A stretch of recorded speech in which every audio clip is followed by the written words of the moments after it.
자, 카카오 라이브 진행하겠습니다.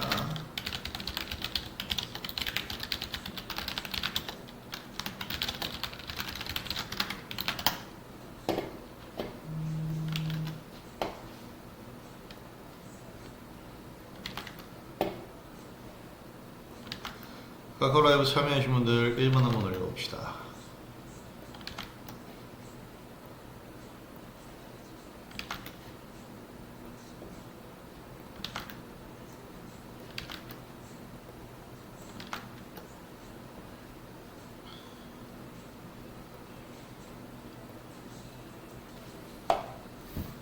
오늘 풍산도 강세잖아요. 전력 관련주들이 이제 강세 흐름을 보이는 데는 이유가 또 있네요.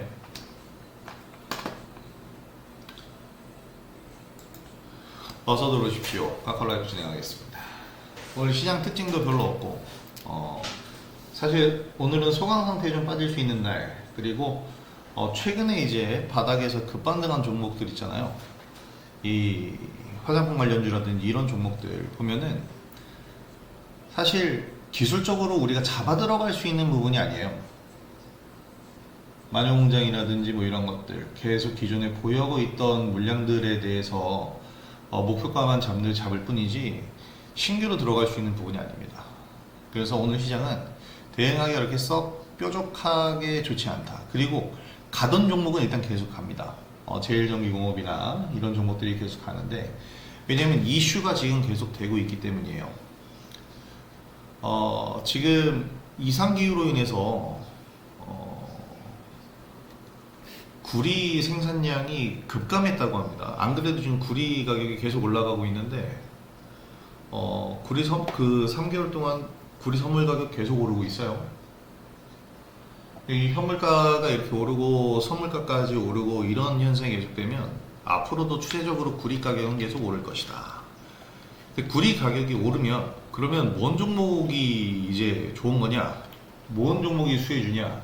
여러분, 사실 구리 관련주라고 하면은 원자재잖아요. 작년, 재작년 시장 휩쓸었던 게 리튬입니다. 원자재 관련주죠. 근데 이 리튬의 끝은 어떻게 되나요? 어떻게 됐나요? 결국에 뭐 모든 종목들이 마찬가지예요. 뭐 상승을 크게 하면 그 다음에 큰 하락도 오는 게 맞는데, 원자재는 더더욱 크게 오고 회복력이 또 뚜렷하지가 못해요. 말 그대로 원자재라는 것은 생산을 계속 한 다음에 수요가 폭증해서 생산을 계속해서 공급을 하면 그 양을 어느 정도 채워주면 그 다음에 더 이상 이전에 냈던 실적만큼 더 낼 수가 없거든요. 계속 수요량이 한도 끝도 없이 폭증을 해야 되는데 그럴 수는 없잖아요. 모든 게 한계가 있으니까. 물건은 상품은 만들어서 좀 더 개발된 발전된 상품을 만들어서 내놓을 수 있지만, 원자재는 가공을 하는 게 아니고 그냥 원자재 그대로 납품을 하는 거잖아요. 그래서 수요가 폭증했을 때는 관련주가 주가가 급등하지만 그 다음엔 그 이상의 폭증을 하는 수요가 없으면 그렇게 주가가 폭증할 수가 없어요. 그래서 리튬 관련주도 그렇게 2차전지 2차전지 하면서 폭증했다가 그 다음엔 주가가 회복을 못하는 겁니다. 왜냐면 나중에 원자재 가격이 그렇게까지 오르려면 수요 자체가 2배, 3배로 폭증을 해야 되는데, 수요가 그렇게 폭증하려면 두 가지예요. 인구가 그렇게 증가하든가 아니면 경기가 엄청나게 호황이 된가. 그럴 수가 없으니까. 그래서 원자재는 처음에 가격이 올라서 폭증을 하고 난 다음에는 후속적으로 연속적인 상승이 나오지가 않습니다. 그래서 지금 이 구리 가격이 오른다 해서 원자재 가격이잖아요. 구리값 폭등으로 인해서 뭔 종목이 수혜냐? 이거예요. 풍산. 그래서 제가 지난번 필살기 방송에서도 풍산을 얘기했었고, 얘랑 함께 2구 산업을 제가 말씀드렸잖아요. 오르긴 오릅니다. 근데 이제 오른 다음이 문제죠. 오른 다음에 후속적으로 뭔가 계속 오르고 있잖아요. 후속적으로 뭔가 더 이 실적을 펌핑해 줄 만한 소식이 없으면 얘는 이제 또 오른 거랑 똑같이 내릴 때도 이유 없이 그냥 쭉 내릴 수밖에 없는 그런 상황이 직면할 텐데, 지금은 오르고 있으니까 좋게 봐야겠죠. 그럼 이제 우리가 관심 가져야 될 건 상품이에요. 그러니까 원자재가 아니고 그것을 가공한 상품. 그래서 전선주를 보자, 전력주를 보자 한 거였고, 왜냐면 전선에 구리가 들어가잖아요. 그러니까 원자재 가격이 상승하니까 전선값도 상승하는 거예요. 그 전선은 가공을 하는 거잖아. 그래서 전선주를 보는 겁니다. 구리를 가공해서 전선을 만드는 거니까. 그래서 이 전선주를 본 것인데, 아직도 전력 관련주들 강세 흐름을 보이고 있습니다. 이게 지금 전 세계 구리 전쟁에 지금 아주 그냥 직면했다라는 얘기 기사로 이렇게 나올 정도예요. 지금 기사를 보여드리면 이런 기사가 나옵니다. 이걸 여기다가 말고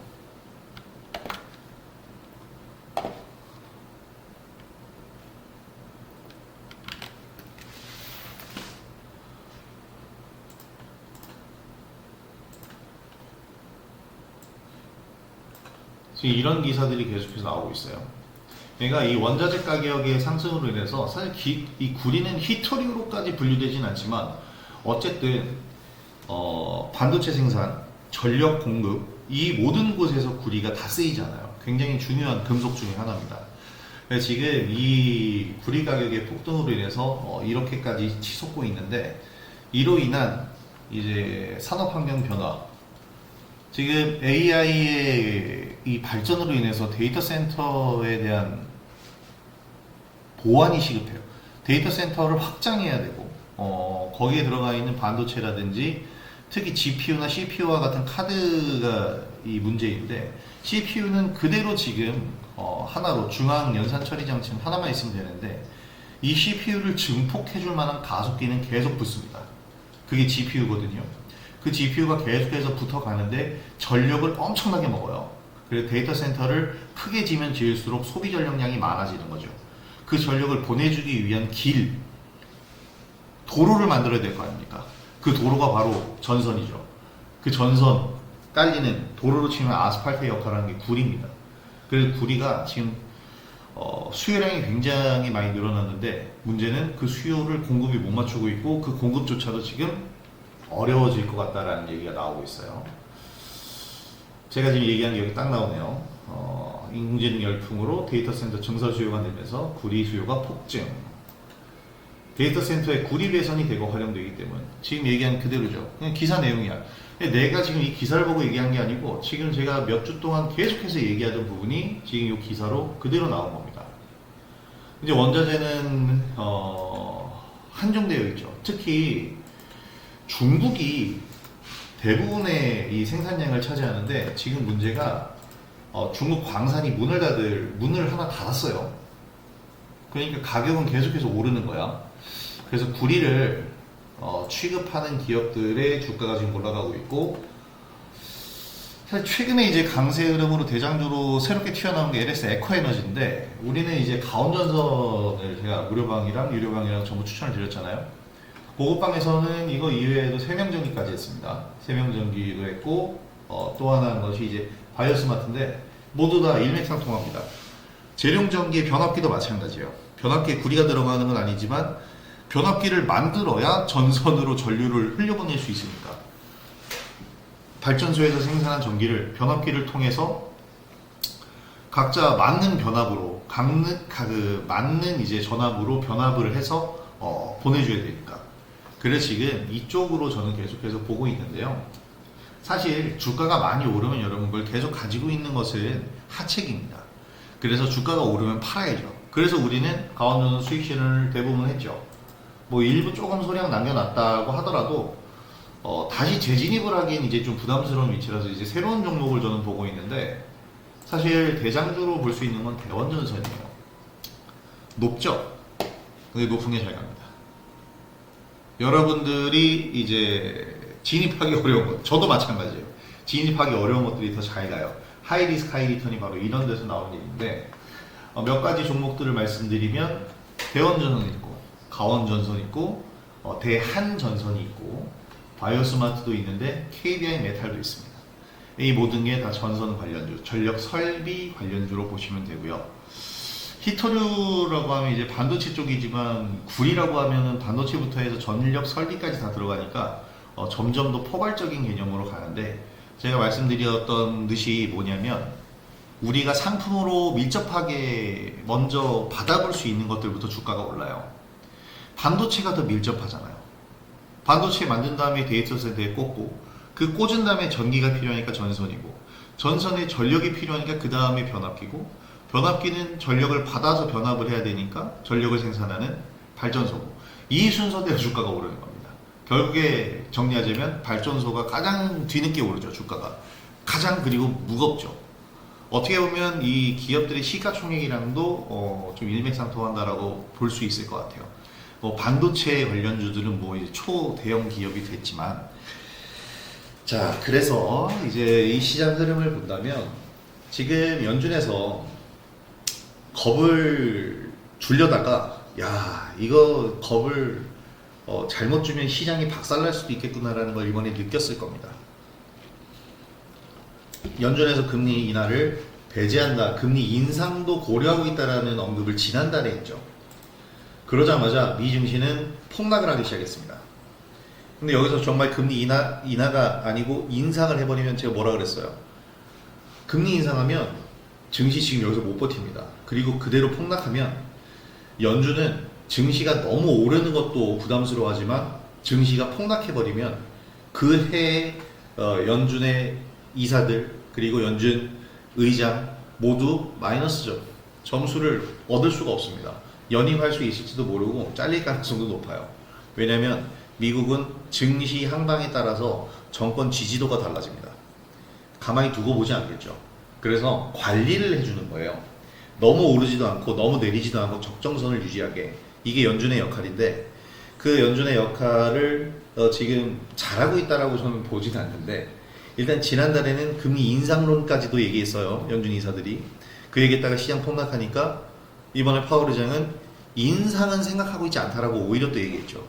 그러면서 지금은 금리 인하를 하지 않느냐, 요 두 가지 길목에 우리는 서 있다라고 얘기를 했어요. 그래서 인하를 한다면 고용 지표가 확실하게 좀 둔화되는 모습을 보일 때 금리 인하를 한다고 했습니다. 이렇게 되면요, 지금 일단 우리는 금리에 대해서는 지금 현재 유지되고 있는 고금리에 대해서만 우리가 부담을 좀 느끼면 되는 겁니다. 인상에 대한 리스크는 지금 이제 없다라고 생각을 하면 돼요. 어제도 제가 카카오라이브를 어제 휴일에 제가 방송했잖아요. 방송하면서 말씀드린 대로 지금 우리는 금리 인상에 대한 부담보다 인하를 언제 하느냐. 그래서 인하를 지금 안 하고 있는 상태에서 고금리 환경이 유지될 때 지금 현 상태에서만 적응을 해주면 돼요. 그리고 여기서 금리 인하가 나온다면 그때부터는 한 번 더 시장은 파티를 열 겁니다. 물론 금리 인하를 완전하게 발표하기 이전에 이미 시장에서 신호가 나와요. 파월 의장이 이번에 힌트를 확실하게 줬죠. 고용지표가 둔화하는 모습을 보이면 그때 금리 인하를 생각할 것이다 라고 얘기했어요. 그리고 이제 이번 주에 미국 비농업 부문 4월 고용지표가 나옵니다. 그리고 그 지표를 토대로 이미 5월 FOMC는 끝났어요. 5월 FOMC는 끝났고 다음 FOMC가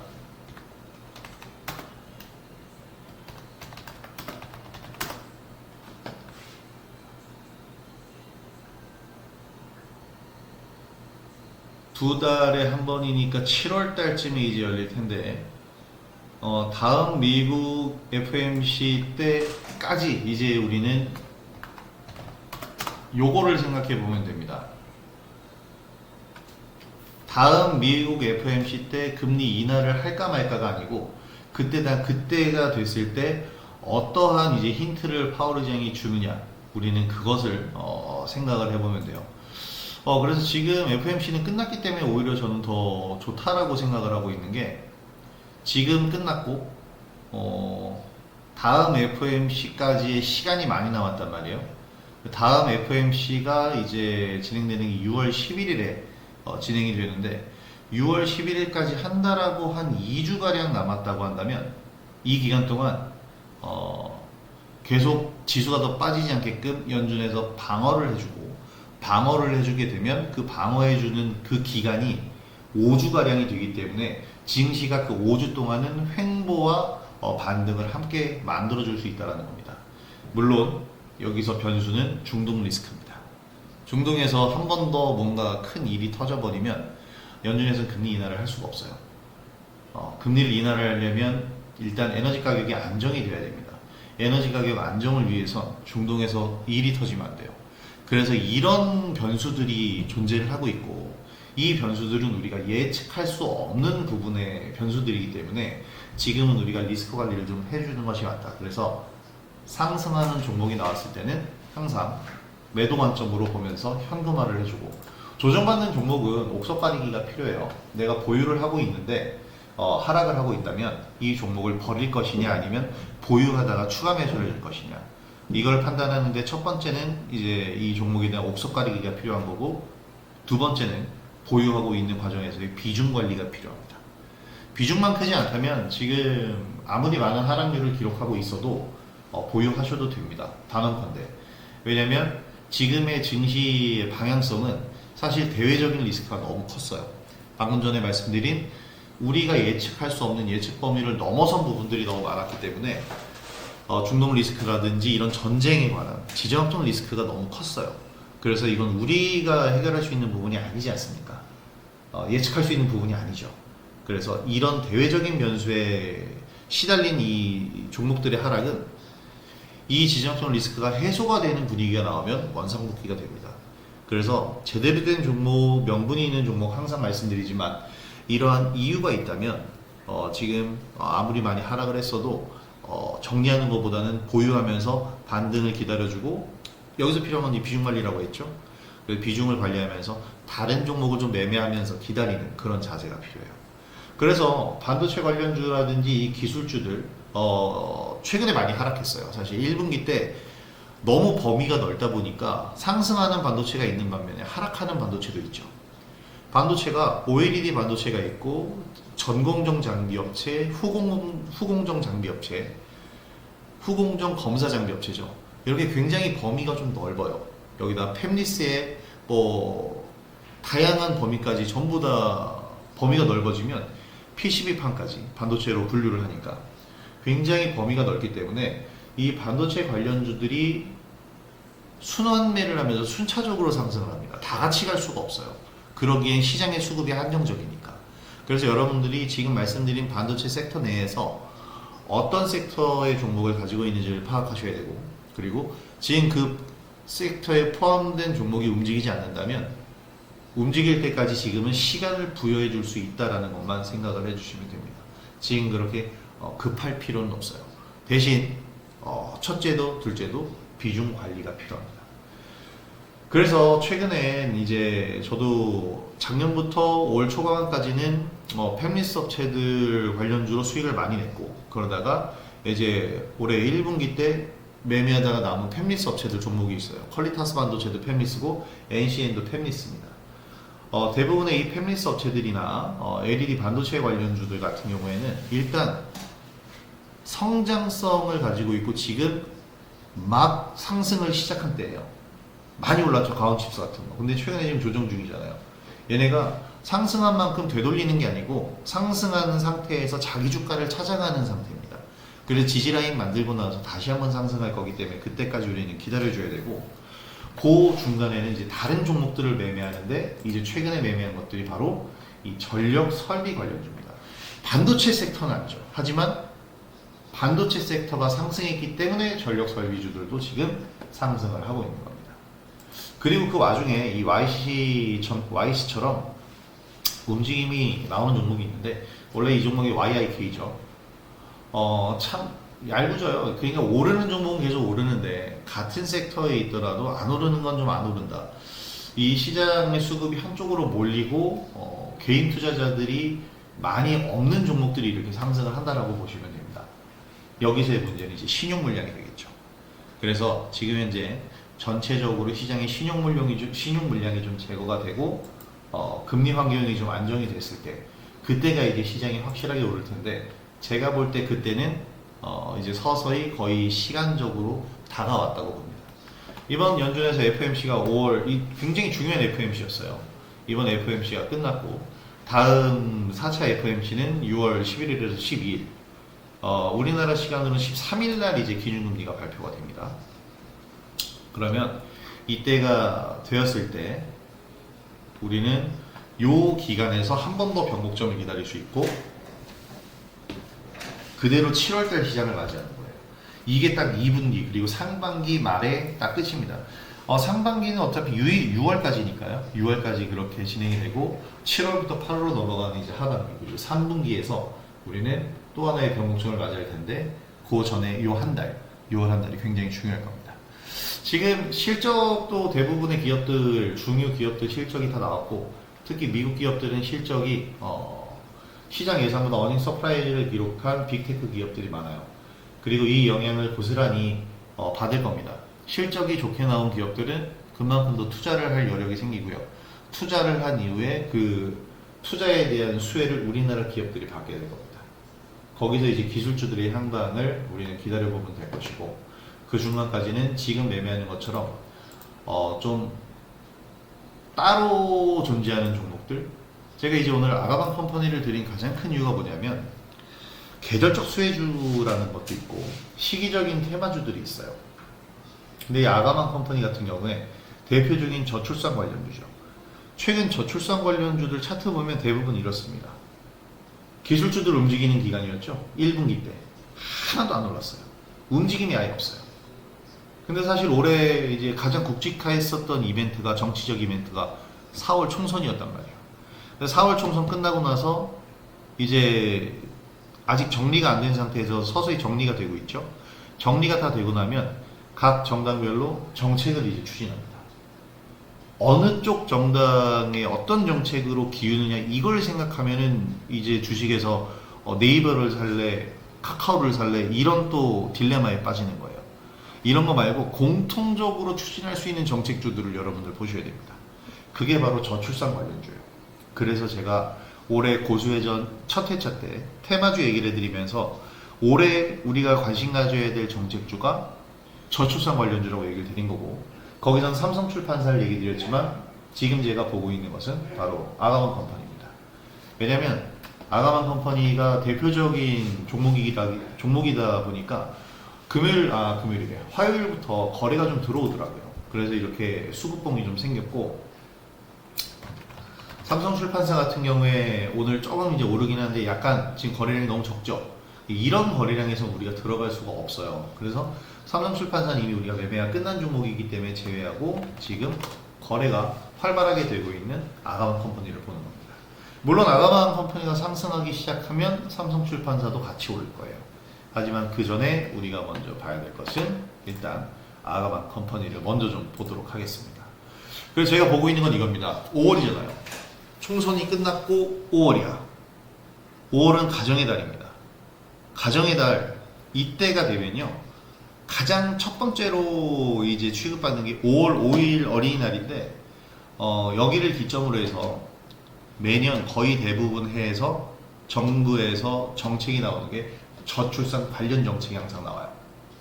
그리고 사실 이 저출산 관련 정책은 이제 인구 소멸에 관한 인구 정책이기 때문에 앞으로 계속해서 나올 겁니다. 그래서 사실 지금 종목들을 봤을 때 제가 봤을 때는 야 물려도 좋아 이건 가져가야 돼 라고 본다면 이거는 인구 정책 관련주입니다. 실버 산업 여기 바이오가 포함이 되겠죠. 그리고 AI 바이오까지 포함이 됩니다.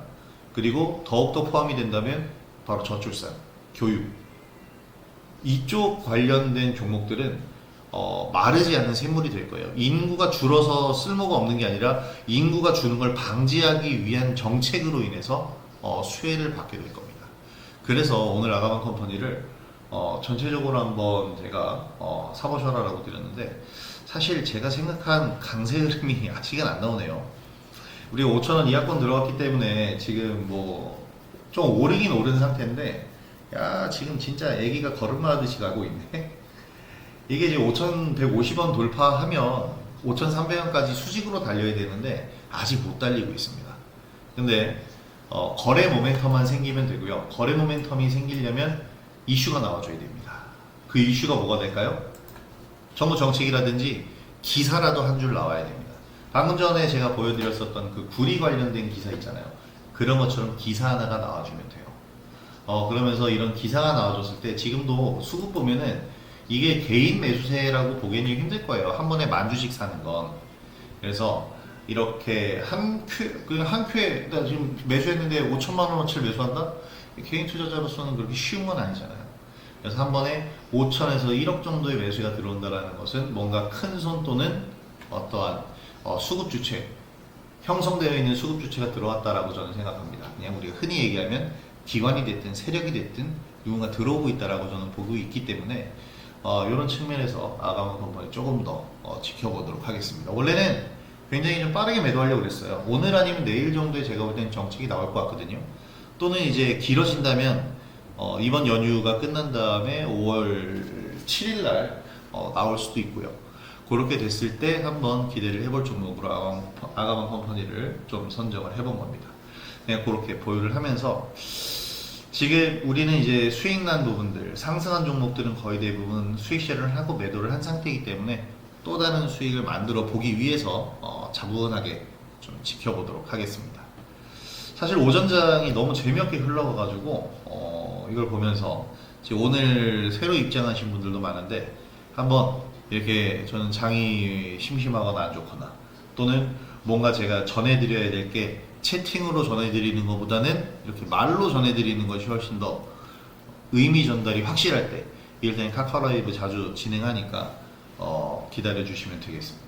이런 카카오 라이브 진행할 때 참여해 주시면 채팅으로 듣는 것보다 채팅으로 보는 건 사실 잘 읽히지 않을 때도 있고 제가 표현을 다 못할 때도 있는데 이렇게 말로 방송할 때는 전달력이 확실히 다르잖아요. 그래서 이렇게 카카오 라이브 할 때 많이 참여해 주시면 많은 도움을 얻으실 수 있을 겁니다. 자, 이렇게 오늘 오전장 마무리를 카카오 라이브 하면서 마무리를 하려고 했고요. 지금 전반적으로 시장 분위기가 조용합니다. 상승이 나오는 종목은 분명히 있지만 지수 상황이 잠잠한 상황에서 뚜렷한 강세 섹터는 없다고 봐야 돼요. 이거는 지금 이제 우리도 천천히 보면서 시장 흐름에 맞게 대응을 해주면 됩니다. 자, 그럼 오늘 오전장은 여기서 마무리하도록 하고요. 일단 오늘 새로 들어오신 분들 모두 환영하고 아가마 컴퍼니 한 종목 드렸는데 기존에 계셨던 분들은 이제 다른 종목들 우리가 갖고 있는 종목들 계속 제가 관리하고 있으니까 사인 기다려주시면 되겠습니다. 자, 그럼 식사들 하시고 오후장에 뵙죠. 카카오 라이브는 여기서 종료하도록 하겠습니다. 오후장에도 상황을 봐서 카카오 라이브 진행할 수 있으면 또 진행하도록 할게요. 카카오 라이브 종료하도록 하겠습니다.